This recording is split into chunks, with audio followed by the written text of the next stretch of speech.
This is Pod Populi, podcast for the people.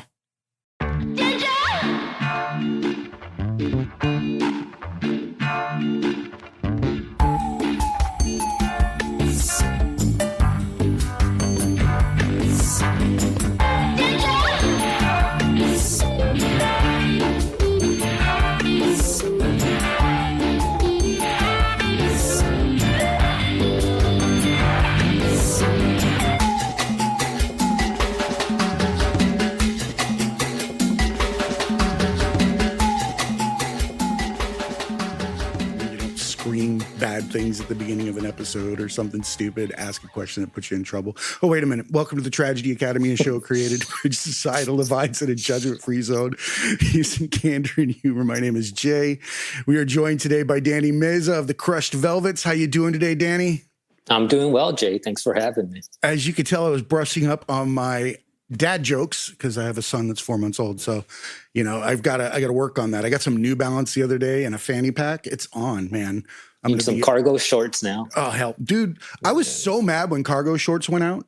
Like, I was legitimately mad because my phone is the size of an iPad and I got to cram it into these little pockets or whatever it is. You know, they're just forcing me to carry a purse, which I'm cool with. Like, when are we going to have a purse for dudes? I'm all right with pack. It. Dude, not the fanny pack. You already got the New Balances. No, I didn't actually get those. I just like to, you know, my grilling outfit, kiss the chef or whatever it is, the whole nine. No. Dani, dude, I've been super excited to meet you. Those of you that don't know, this guy's got a iconic background in music with some of the most eclectic artists. He's been with some of the best names. And when I say that, I don't mean the actual people. They're amazing too. But whoever is coming up with the names of your groups that you've been with is super cool. Because you have like Dani and the Scarlet Fevers, Blackstrap Molasses. That is the dopest band ever. Like, I feel like I should be drinking a smooth whiskey and listening to that. Right? So tell me about yourself. Where are you from? I am from California, more specific, Indio, where Coachella Fest is held. The city of festivals, as they call it now. Yeah, you were there recently, correct? Playing or living? Living, yeah. So how do you like it out there? It's a lot better now, music culture wise. Beforehand, you'd have to leave to a bigger city to, do music, to work in music at least. Now it's all coming over here. And so it's nice. I have to say that the playing field is leveling for artists to be able to enter into the music industry for the simple fact that there's availability of technology. And now you're able to produce high quality recordings. While they may not be your final studio recording for release out into, mass market, you're going to get in front of somebody now with social media and the right microphones and the right, acoustic treatment. And I think that that's really bringing us some of the coolest people on the planet. Like someone like yourself probably wouldn't have the ability to sit there and jam with another person before this. And that's actually, you hit the reason I came back. While I was recovering, I didn't think I could do it because part of releasing something and writing something is part of the whole thing is you have to tour to push the music. You have to get out there. That was the old algorithm. That was the old way. Yeah. And so I came up in the old school and I was like, I can't do this. And until COVID hit. Then you saw all these musicians and bands and these bedroom musicians just pushing music and all these hungry fans and music listeners that were so in tune with them. And then I was like, oh, okay, here's another avenue where I can actually do this. Can we pause right there? Because I want to point out something. First of all, our artists are the lifeblood of our reality. They create the next steps for anything and everything we do. And when you're put in a situation where you put a glass dome over art, eventually it's going to explode because it has to exist.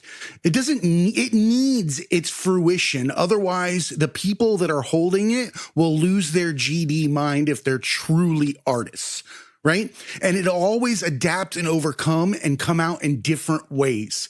And the fact that everybody went into the pandemic, COVID, and they're isolated, it brought out an authenticity attached to the music that wasn't there before, because artists are constantly made to reproduce things that sound like what happened before and widgetize it so that it can be monetized because it needs to be scalable, yada, yada, yada. But in reality, it's fluid. It should change. No two songs will sound the same if the artist is evolving. If you're stuck in a cycle, ask yourself, who's the art for? Is it for the passion of myself, or is it for somebody else's bank account?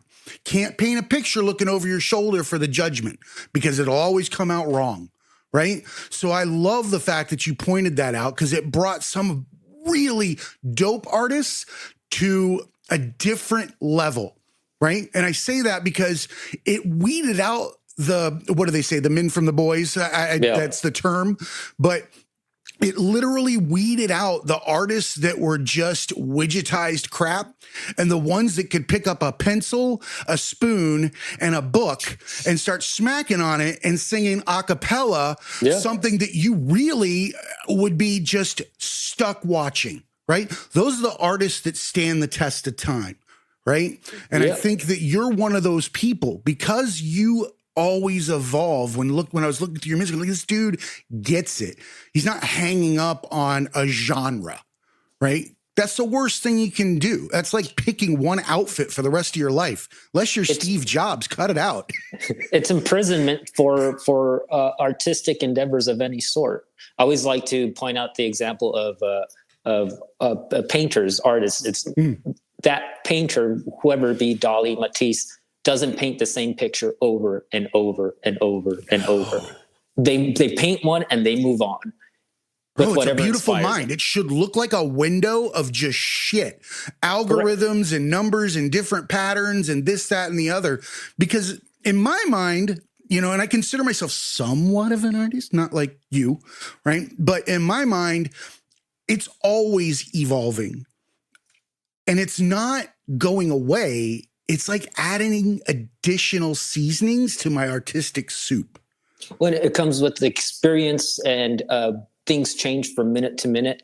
And so music and songs should be the same. Yes, sometimes you write a bunch of songs that fit together within a short span, but within that span, the next song comes out and it's a whole different project, a whole different sound, a whole different idea.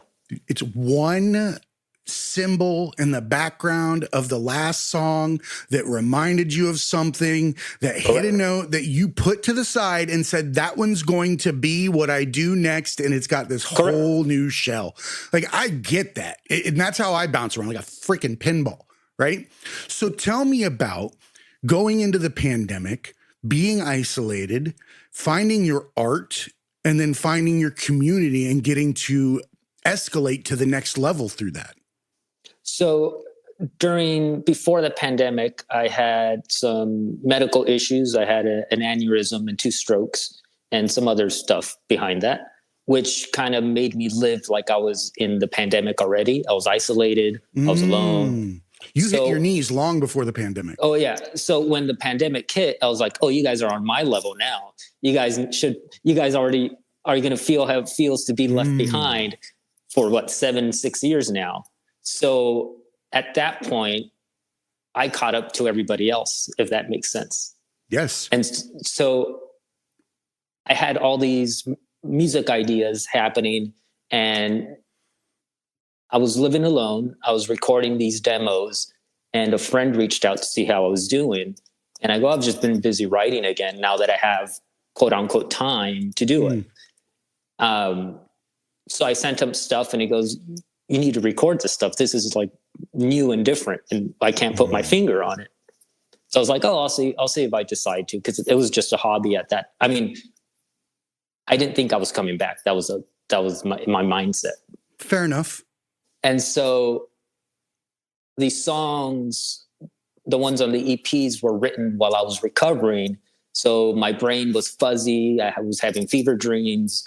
And so the sound of those songs were the sounds of my brain, if that, I correlated with that. And so I got in touch with the producer, Chris Schlarb. Sort of like a synesthesia, if I'm correct. Yeah. Okay. Yeah. I'm just making sure I'm following along here. Yeah. So with me, the music is in tandem with the lyrics and the imagery. And so they come together. I can't leave both aside, because the instrumentation feeds the imagery that I'm trying to produce. And so producer Chris Schlarb and I got together and we recorded these as just the samples to see if I can come back and see if I can do it again. And then it just snowballed from there. And I just released this album in October, and this past summer I went in and finished the next one after that. I felt that.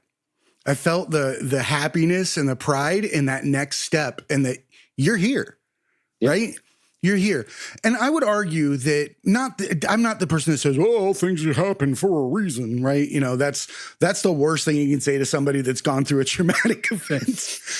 That said, I will frame it like this. You utilized that time to create a baseline for yourself and a manageable way to create so well that when people came to your situation and were in need of artistic expression and that want to collaborate, you were already waiting for them. You were sitting there with the ability to help them get to that level. And to me, that's how it's supposed to work. Not everything happens for a reason, but if somebody's pursuing what they authentically love, their passion, all things will come together when they're supposed to. And things have worked out that way with that mindset. I have that exact mindset. It's like, if you're not on the dance floor, no one's going to dance with you. No, you got to be dancing already. You got to be out there, even if you're alone dancing. It attracts somebody else to come dance with you. Who made it uncool to dance? That's like telling somebody that they have an awful smile or laugh. Yeah. You're killing part of their soul, their ability to release in the ways that we were designed to release, because we're all unique. Each and every one of us have our own unique artistic expression, whether it be math, whether it be playing in the dirt, whether it be music, whatever it is, man. That is your art. And if you do it the best that you possibly can every single day, money comes, happiness comes. The people that you want in your life come. And I can't express that enough, right? Because when we're inauthentic, we're creating connections with inauthentic people and people that don't match who we are. And then we're expecting to derive happiness from that situation. And it's impossible, right?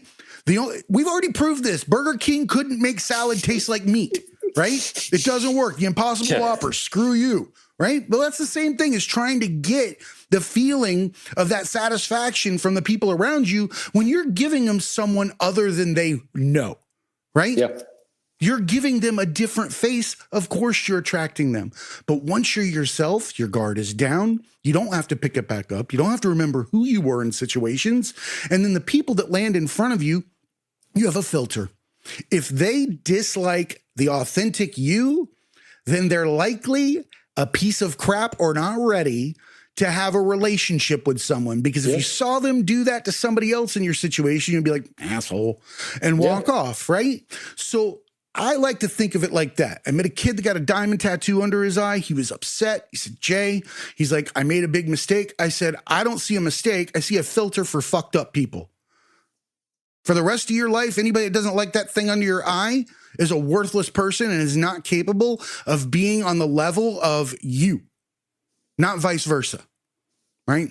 Yeah. And that's just kind of my spiel. Sorry about that. No, you're right. Because people, we all do it. We all end up judging someone before we get to know them, whether what they're wearing, if they have a tattoo on their face. If, you know, it's just, it comes naturally. I don't know if it's a protection thing for us or it's just envy, whatever you want to call it. But when it comes to authentic, like you said, being authentic, those who have been through certain struggles or are authentic themselves know how to see through the crap, basically. Oh, that filter is real. Filter, yeah.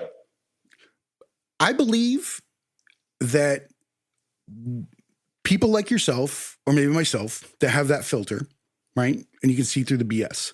I believe that only makes it visible, right? Kind of like they use those little,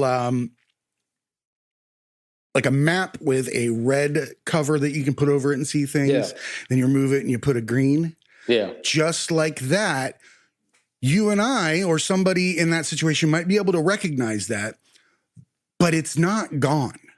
And that person that's standing there that does not have that filter actually knows what we know. They just don't know it. That's why they're not attracted to those kind of humans. We do it in interviews all the time, right? You're like, I don't know. The guy said the right things. Yeah. Right? But he or her did not believe themselves.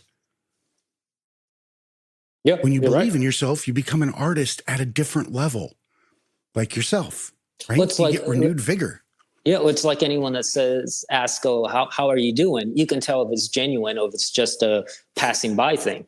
You know, it's as simple as that. Is if someone actually wants to ask how you're doing, you can feel that when they ask it. It's not just a passing by thing. Is it bad that I don't like that? I am not a fan of of small talk. No, I don't like small talk, but it depends on who's asking as well. So good point. Good point. You know, there is a place for it. Correct. That said, I don't like small talk for small talk's sake. Yeah. Don't fill the air. Yeah. If you're filling the air, it's not real. Yeah. You're not comfortable. Yeah, you're not comfortable. No, it's very uncomfortable. Yeah. You know, it's super weird too, because if you think about it on a granular level, somebody is just sitting there trying to spew things out to get your attention. Yeah. Right. Or they have an agenda that they want to talk about and they're just trying to perk your ears so they can get into it. I'm a big fan of silence. I mean, a quick smirk and just sit next to me in silence is okay with me. That doesn't bug me at all. Dude, I enjoy that more than I enjoy the conversation because I feel like more was said. Yeah. Way more is said in that. Yeah. That look. I have this thing that I carry a pack of cards with me everywhere I go. So whether it be with a friend or I meet somebody, when I know someone doesn't want to talk or is uncomfortable, I just say, you want to play a card game? And they go, I don't know any. It's like, I'll show you. Then that oddness is gone. And now you're just concentrating on learning or playing the card game. And then subconsciously, you just start talking naturally without feeling pressured to talk. You out. And so it's for those who like to date, it's a cool little trick. That is an amazing tip. Because it just takes away that awkwardness. And now you're concentrating on something and you'll notice how naturally the conversation starts right after that. I absolutely love that. Find your small quirk that you might be able to do that somebody else can't and try to get them to do it. Yeah. When they're sitting there doing it, occupy their mind with something outside of it. This is correct. Dude, we're solving the world's problems here. There you go. Right? with the card game. Right. So I like the analogy that you have to be on your knees to plant a tree in order to grow into something new, right? And in your case, an aneurysm, stroke, that's definitely an on your knees moment, right? Yeah. So why don't you tell me, if you feel comfortable, what it was like to go from capabilities to lack of capabilities and the areas of, that you loved and how your life changed. Absolutely depressing. I was what, 27 when it happened. So I was in my young prime. Wow. Jeez. And so from going 100 miles per hour to instantly hitting a wall messes with your mind when you're so used to being on the go and productive and busy doing, whatever it is. In my experience, with me, it's music. So going from being busy, throughout the whole year with music, playing, writing, producing, to instantly nothing. It made me question myself as basically who am I? Because after that was like, am I only music, or is there somebody else there? So from that experience, there was a lot of self-reflection and trying to figure out if there was more to me than just me being being a musician. And so there was a lot of relearning and learning, and a lot of self-reflection, basically. Would you say that the things that you valued in life changed quickly? Absolutely. Perspective, priorities, people, and not to be self-pitying. It's friendships. After you're not able to offer something to people, they disappear. However, that's a reflection of their inability to cope with the fact that you're in that situation, because it might happen to them someday. Yeah, or just it's weird. They can't get something out of you anymore. Whether it's that's not a friend. Yeah, and so that hurt as well, learning who those people were. And again, I tell people that I see it as a blessing now, because it's made me see things differently and be patient, very patient, and take my time with decisions and go with my gut feeling on things. Intuition is 100% what I go by now. There's no reason you shouldn't. It doesn't lie. The lies come from the mind, right? And the mind is designed to protect you. Yep. Right? Ever since the saber-toothed tiger was running you down from the backside, the mind was made to do that, except the saber-toothed tiger can also be what somebody thinks of me in the line at the store because I'm wearing a shirt that's a little too tight, right? That I'm self-conscious about it. That's my new trigger. That's the new thing that makes me have a fear and makes me act a certain way. Maybe I go ahead and pull my shirt, or I puff up, or people do weird things to mask those small inadequacies that they think they have, right? It's just how we mask it. Well, and then it comes down to comparing ourselves to others. It's like, why would you hide that? Because you're comparing yourself to someone that doesn't look like that, right? What other people are comparing you to as well.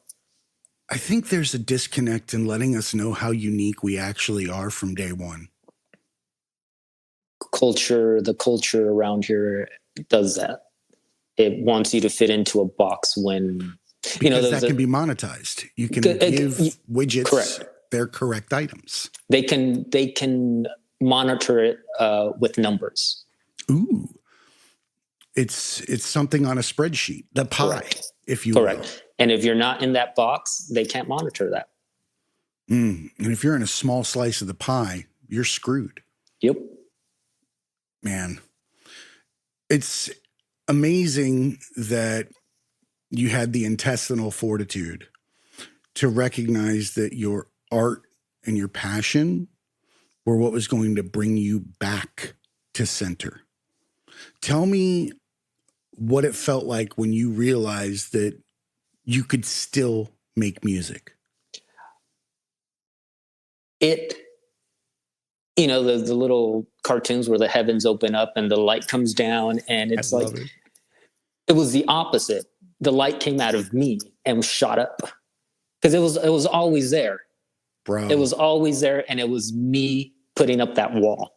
Right. And so when I finally realized that, and I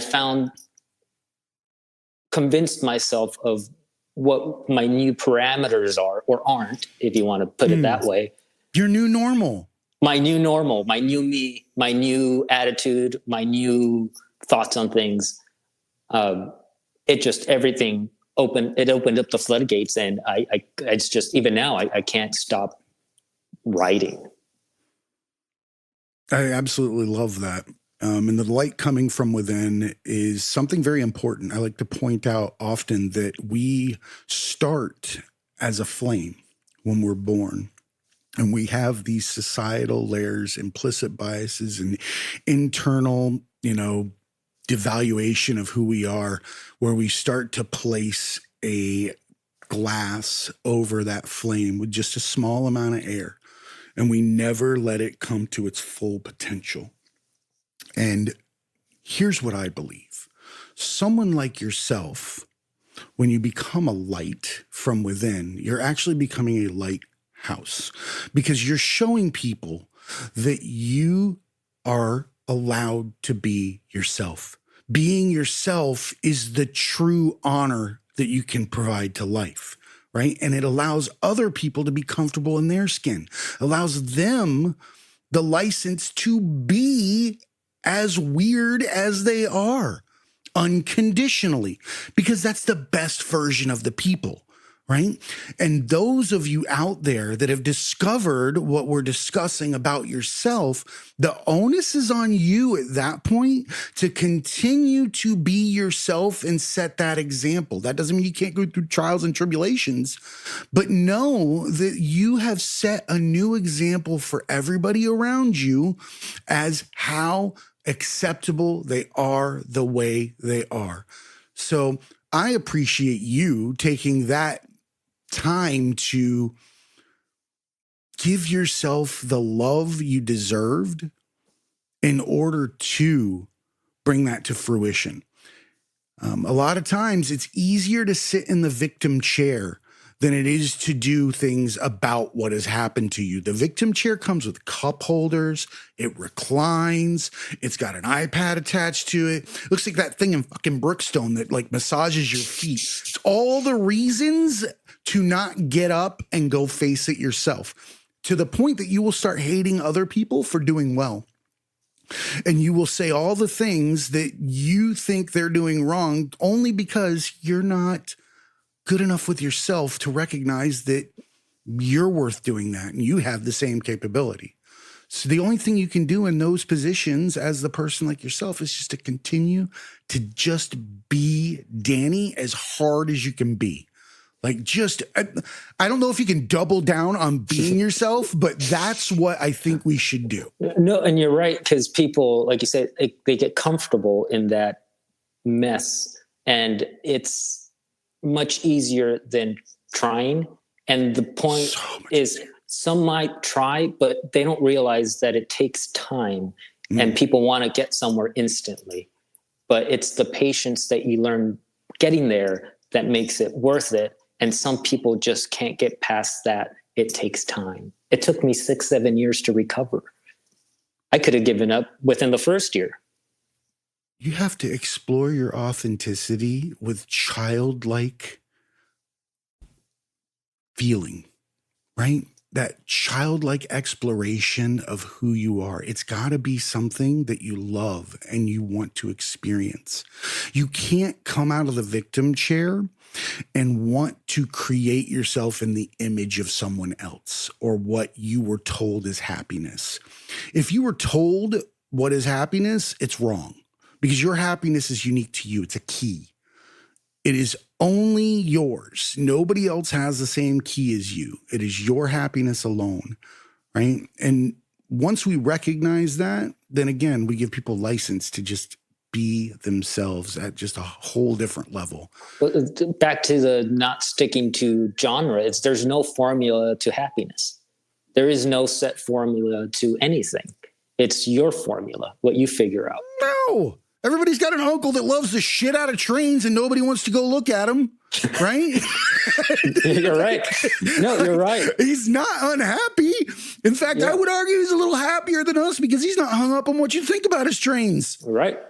Right. So, I mean, there's something to be said about doubling down on yourself in the regard that You don't have to worry about what other people think anymore because you have taken self-love to a different level, right? And who loves somebody that doesn't love themselves? You proved yourself unlovable to the closest thing to you, right? If you hate yourself, you're like, come on, everybody loves me. I'm like, but I'm unlovable. Like, no, that isn't how it works, right? Starts from within. So you planted that tree, you found music, got a light from within. You're going into the pandemic. You have friends reaching out to you. You're showing your art. You're talking about what you've been doing. What's collaboration look like? How do you come out of that? What does that spring you into? So I was so used to doing everything myself, recording, playing all the instruments. And so when my friend introduced me to the producer of this album, Chris Schlarb, he picked up exactly what I was trying to do. And he goes, I have the perfect musicians that would be great on this, if you're okay with that. And I said, I'm an open book to try anything new when it comes to the creative process. So I had never met these musicians. I went into the studio and I just let things be. I didn't come in with a set idea. I didn't come in with, I want you to play like this. I want you to play this. It was just, let's see how you interpret what I sent you. See, and that's amazing. You don't tell pepper to taste like pepper. Correct. Or, cinnamon to taste like cinnamon before you put it in your food, right? Correct. You don't tell them who to be because then they're not going to give you what you really want to see or hear. If you're coming in and wanting to be authentic, you have to let the others be authentic in how they are authentic. And so I wanted that, and they played their asses off, and I fell in love with those musicians. And so I used them again for this album. And then I used some of those again for the next album coming after that. And after playing together, the looseness and the inspiration within what they hear, from what I send them, it keeps growing and developing to where I go like, I don't know who's writing this stuff anymore. Is it me or them? Or is it something in the room while we're playing? It's a new entity in and of itself. It's an amalgamation of a whole bunch of creative minds working in unison, creating a new form of art. That's a different level, right? And I'm kind of curious because I love working in music, but as a producer of music, you don't necessarily get as much time in these interactions, right? What's it feel like to let go of creative license to the degree that you're allowing other people to hold a paintbrush with you at the same canvas? How does that feel? Because there's got to be a certain amount of trepidation in it where you're like, I know how that guitar sounds. Like, I don't know if you truly know that you're supposed to bend that bitch until it goes around the backside of the fret. Like, you have to know that. So it's hard to do that. Or do you tell me how you went through that. It is very freeing. That's the best way I can say. It's freeing. It's so freeing where if you're open enough and you don't have those ego, basically, whatever it becomes, that song, that guitar part, as you mentioned, and you see it with open eyes, it becomes something so new and refreshing that you can listen to it yourself over and over and over. Whereas if I were to write it or told them to play it this way, I couldn't listen to it. I wouldn't be able to listen to it. So being able to see things from the outside and seeing these things out of my hands, it's like basically you don't tell, if you're having a baby, you don't tell your wife's womb how to make the baby, right? I just had a kid, so I could imagine how that conversation would have went. It comes the way it comes. It does. And so it's basically that. It's me seeing the birth of something without me touching it.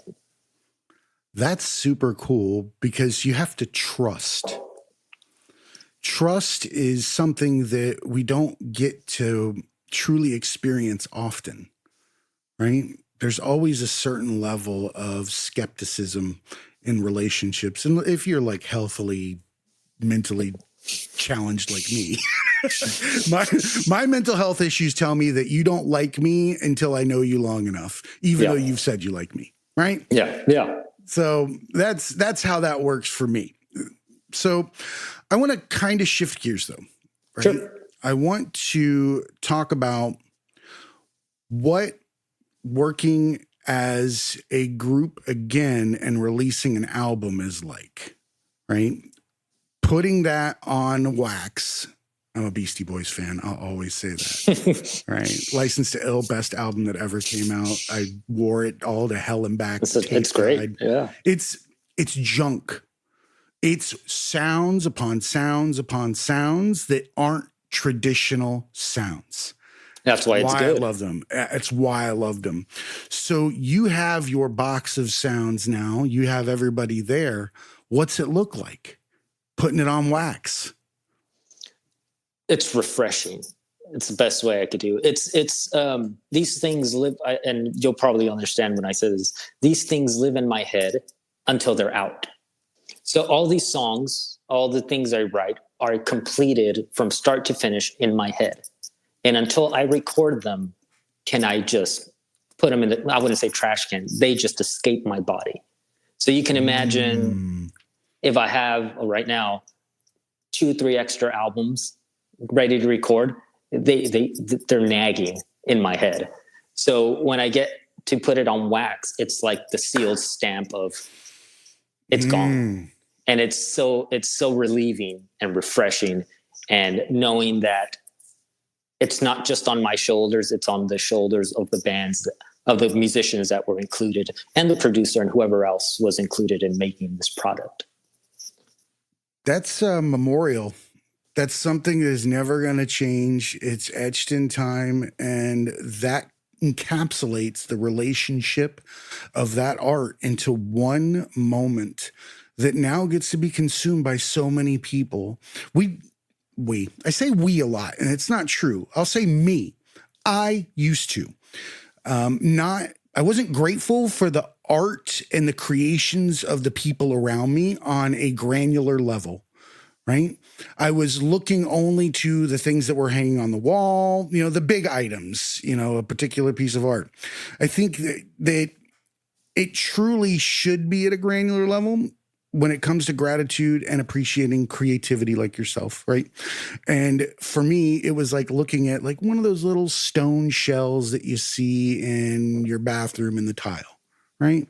There's a dude out there or a woman or whoever that probably spent 6-7 months coming up with ideas on how to engineer that and create it until their wife said, they went home and like, no, babe, look what I've been working on. They finally accepted it. It's going in all the homes in that neighborhood. That's amazing. Me, I'm stomping my foot on it and don't give 2 shits about it. That's pretty disrespectful in my book. And not because I want to be, it's because I don't have gratitude lenses or didn't have gratitude lenses.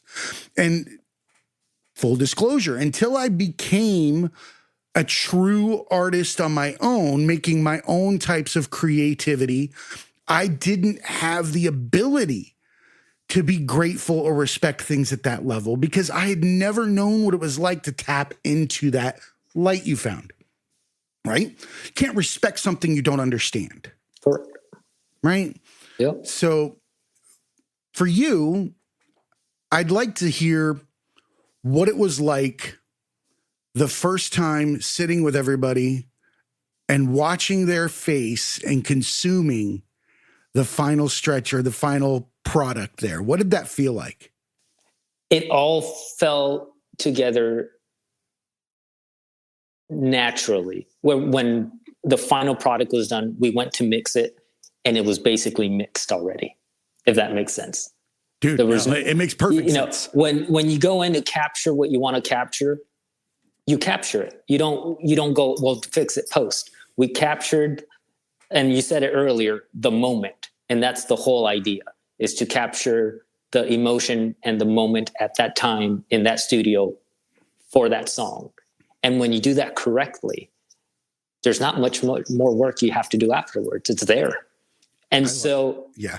And so when we all listen back to it, we're like, oh, we did this. They're like, it's done already. Like, what do we do now? Like, we've never experienced this. It's finished, you know? That sounds like me with my laundry, right? It's always perpetually almost done. It's the ADHD in me. Like, I don't know how I would react if it was actually done, right? Because the purpose that you feel when you're driven for a particular piece of art has its own life within you. It's growing, it's burning. It's like, I have to get it out. And then once it's out, what's next? It's almost like you have to like stand there for a minute and take inventory. Like you said, you got to think about all those folders in your hard drive that you've stuffed things in when they were small ideas. That symbol we spoke about earlier that you heard that one time that you know is this, or it's going to become this, right? That precipice of change though it's invigorating. Right? It's like you get a new lease on creativity over and over again. And it's being honest with yourself to letting things be as they are. Ooh, that's hard to do. Not forcing things to the way you want them to be. And so this album encapsulates that. If you listen to it, there's so much space that any other producer would be like, well, we can put this and this and this on it. Whereas the idea of coming in is capturing things as they are, to capture that imagery and the feeling. And as Prince says, the funk is in the space. Ooh, and this is true, right?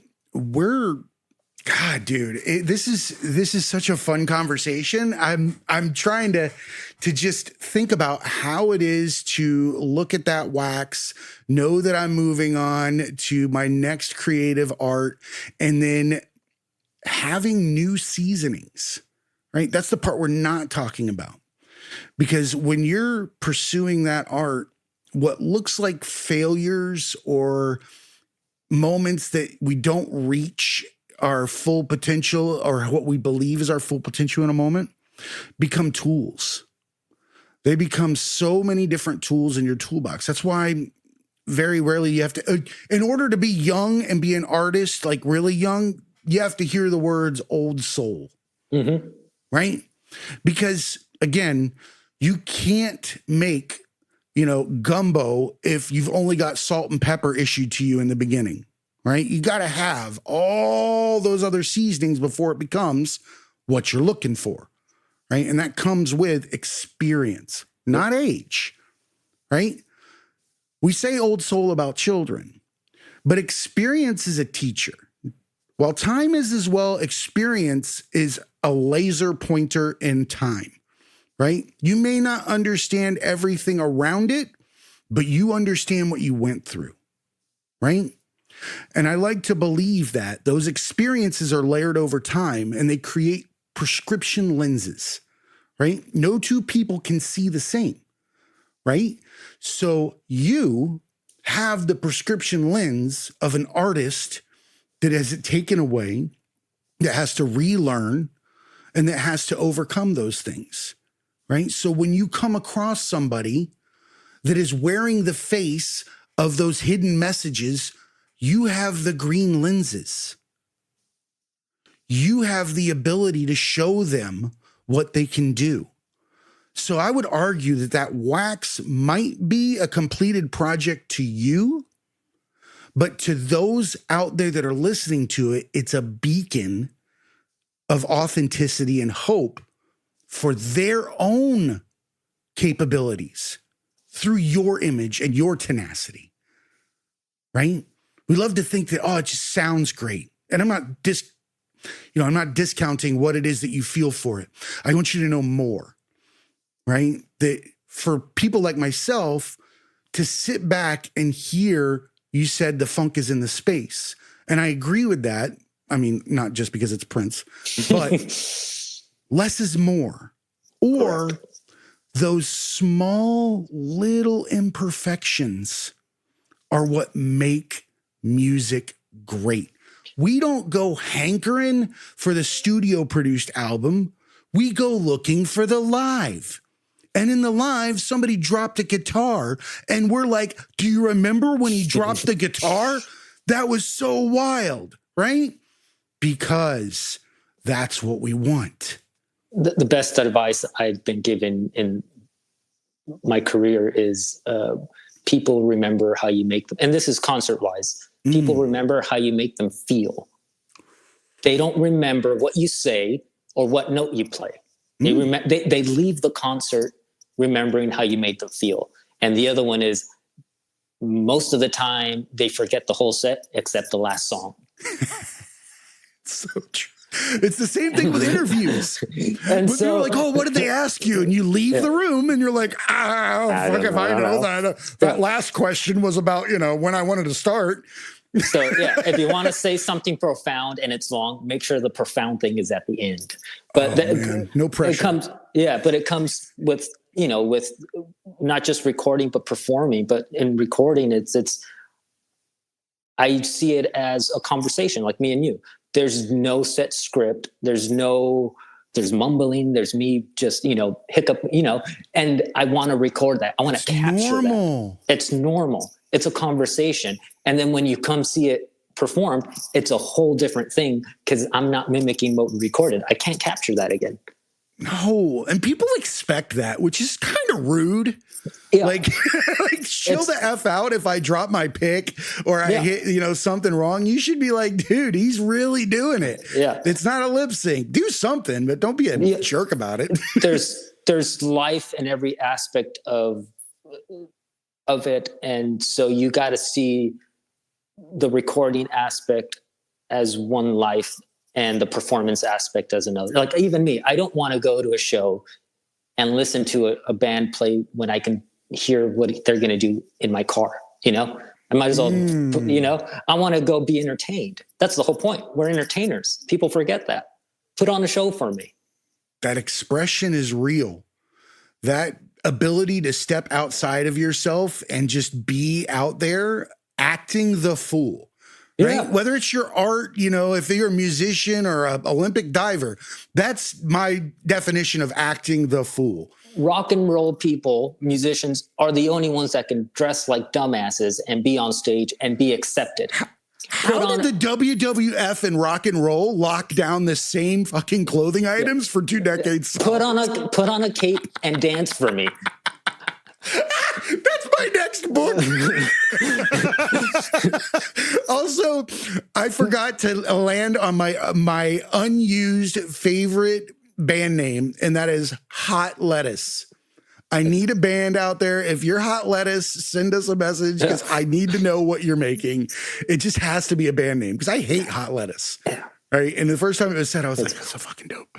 That's a great name, Hot Lettuce. So, dude, I can't thank you enough for coming on the show, being so raw, allowing me to just geek out a little bit with somebody as smooth as yourself. Because, man, we didn't even get to talk about your vocals. You've got a dope voice. Thank you. Your sound is such an amalgamation of some of the greatest artists out there, which, again, that means that you're touring music, right? You're not just sitting around in one area. You're taking a little bit from everything. Because I told you before we started the show, I was like, yeah, I see these artists that are mentioned, in these articles that I said, but I smell what? I smell the Smiths. I smell some Morrissey in there, right? That little, it's like a dash of angst, right? Yeah. Well, and I like to tell people, it's not how you sing it, it's how you deliver it. And so now it's in the way I sing, it's in the delivery. And you can tell like the nuances because that's how people feel lyrics. You can hit the pitch and everyone will be like, oh, great singer, but did it make me feel anything? You hit the nail on the head for the difference between an artist and an icon, right? In order to stand the test of time as an artist, you have to believe what you're selling. If you're singing what you're actually saying and you're becoming that moment, people will be attracted to you. We love Kurt Cobain because Kurt Cobain was real. He wasn't hiding a single thing, and that's why we loved him. We love artists that are unconditionally themselves, right? And we need to recognize that it comes with a lot of weight on them because we're very judgmental. Well, and then the weight comes with industry because they call them rebels, when in fact they're just being themselves. They won't conform to their standards, so the industry labels them as rebels. It's like, no, they're just being themselves. The strength that we all failed to see because, you know, like an Amy Winehouse or Kurt Cobain, they broke under the pressure, right? Because they were told to widgetize. They weren't allowed to take that tour of music. They were told that they had to make music looking over their shoulder at the producers nodding, right? That sucks the soul out of what to them was probably the most important thing in their life, because I can tell you personally, until I started working in the arts, I didn't know what love and passion was. I thought I did. I truly thought I did. But until I had something there that I was listening to in my own ears that I created that came from a place that had that seasoning in it, I was like, there it is. That's the difference, right? So you, sir, are an amazing human being. You come with all the seasonings. You're going to continue to be a trailblazer in music. I think this is just the beginning for you. I want to invite you back anytime. You have an open seat. I'd like to do a detention episode so you can sit down with us, and there we just kind of chill. Maybe we can bring a couple of artists that we like to listen to, talk about it as a group. My part-time co-host, Gary, he'll come in. He's a producer as well, and we can kind of hang out. I would love that. Yeah, I think that'd be great. Count me in with whatever you want me to join. I'm always happy to share. I genuinely appreciate that. And I know everybody else will too, because they're going to love this episode, hearing about your struggles, your tenacity. I was so into it, I didn't realize my phone was dying. Dude, stuff like that happens all the time. But I love doing this because time does just completely get away from me. Yeah. Like I was just telling you earlier, Pod Populi picked this up for a year, and they were like, Jay, here's your sheet. You need to start telling people that you have advertisers. Yeah. So I'm like, I don't care. So again, Dani, you're welcome back anytime, and I appreciate you. Why don't you tell everybody where they can find your album, the website, all that kind of stuff, so that we can give you some love, and it will also be in the show notes. Albums on every streaming service. You can order the vinyl on Bandcamp, and the website is thecrushedvelvets.com for any updates and information, or anybody wants to reach out for anything else. Love it. All right, everybody, remember, be cool and keep learning.